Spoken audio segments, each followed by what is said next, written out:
Зулхарнайн алейхиссалам әскерлермен жолда келе жатып, аяқтарыңа ілінген нәрселерді жинап жүріңдер деп әмір береді. Әскерлері бұл әмірді естіген кезде іштерінен бір бөлігі: көп жүрдік, қатты шаршадық, түн ішіндеміз, оған қоса аяғымызға ілінген нәрселерді жинап босқа қиналамыз ба? Еш нәрсе жинамаймыз деген шешімге келіп еш нәрсе жинамайды.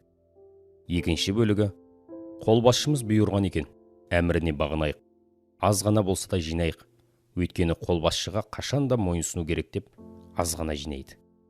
Үшінші топ болса: қолбасшымыз еш нәрсені босқа әмір етпейді, міндетті түрде бір нәрсені біліп айтқан болу керек, әмірін орындаймыз деп бүкіл қаптарын бетіне дейін толтырады.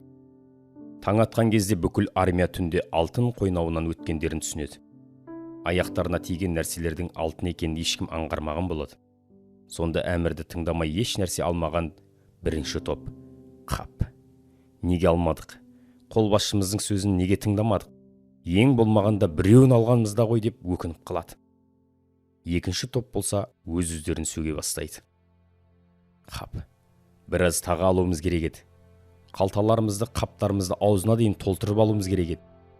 Үшінші топта өкініп, керексіз пайдасыз заттарымызды тастағанда бұдан да көп етіп жинайтын едік. Міне осы мысалдағы секілді ақыретте де бүкіл адамдар өкінеді. Кәпір болған адам: неге иман етпедім? Сенгенімде ең болмаса жаһаннамға түссем де, иманымның арқасында соңында бәрібір жаннатқа кірер едім, мәңгілік тозақтан құтылар едім дейді.